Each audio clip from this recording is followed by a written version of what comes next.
तो दोस्तों अंबुजा सीमेंट ने अपने क्वार्टर थ्री के नंबर को डिस्क्लोज कर दिया है। तो चलिए देखते हैं क्या है क्वार्टर थ्री के नंबर्स के अंदर। डाटा बेस यहाँ पे क्रोस में है। तो देखिए पिछले क्वार्टर की बात करते हैं तो पिछले क्वार्टर में कंपनी 9,129 करोड़ का रेवेन्यू जनरेट की थी ऑपरेशन के थ्रू।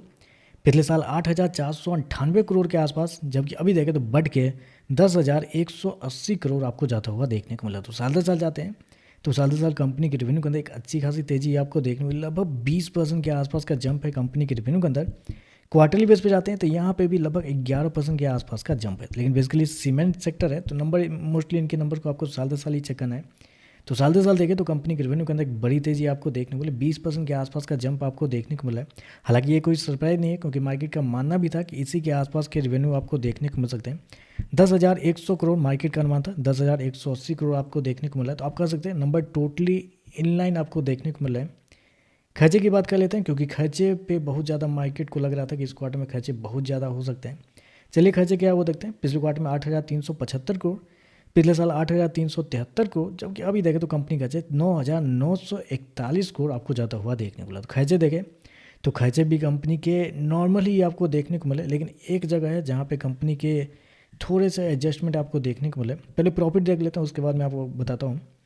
तो देखिए पिछले क्वार्टर में कंपनी 2,302 करोड़ के प्रॉफिट में थी। पिछले साल 2,662 करोड़। अभी देखें तो कंपनी का प्रॉफिट 366 करोड़ आपको जाता हुआ देखने को मिला। तो कंपनी के प्रॉफिट के अंदर देखते हैं बड़ी गिरावट है साल से साल, क्वार्टर क्वार्टर दोनों। लगभग बोल सकते हैं 85% के आसपास की गिरावट है साल से साल कंपनी के प्रॉफिट के अंदर। जबकि क्वार्टरली बेस पे जाते हैं तो यहाँ पे भी वही लगभग 82-83% के आसपास की गिरावट है। तो कंपनी के प्रॉफिट के अंदर देखिए एक बड़ी गिरावट आपको देखने को मिली। गिरावट के पीछे का रीज़न है कंपनी के थोड़े बहुत अदर इनकम। लेकिन उससे पहले नेट प्रॉफिट के ऊपर एस्टीमेट क्या था वो भी देखते हैं। क्योंकि कंपनी हो गया 366 करोड़ का प्रॉफिट इस क्वार्टर में, जबकि मार्केट का अनुमान था 795 करोड़ के आसपास। तो मार्केट का अनुमान से तो कई ज़्यादा कमज़ोर कंपनी का प्रॉफिट देखने को मिला। इतना बड़ा ड्रॉप के पीछे का रीज़न कंपनी के एक्सेप्शनल आइटम है, क्योंकि पिछले साल अदर इनकम है, क्योंकि पिछले साल कंपनी को 1352 करोड़ का अदर इनकम जनरेट हुआ था, जबकि इस क्वार्टर में 87 करोड़ के आसपास ही। तो कंपनी के अदर इनकम पिछले साल काफ़ी ज़्यादा थे, लेकिन उसके बावजूद भी देखें तो कंपनी का प्रॉफिट आपको थोड़े कमज़ोर ही आपको देखने को मिल रहा है। क्योंकि मार्केट ऑलरेडी फैक्टर किया हुआ था कि अदर इनकम की वजह से साल दर साल एक बड़ी गिरावट होगी, लेकिन बड़ी गिरावट से और भी बड़ी गिरावट आपको देखने को मिल रही है। ईपीएस की बात करते हैं तो देखिए पिछले क्वार्टर में कंपनी का ईपीएस 7 रुपये 15 पैसे, पिछले साल 8 रुपये 86 पैसे।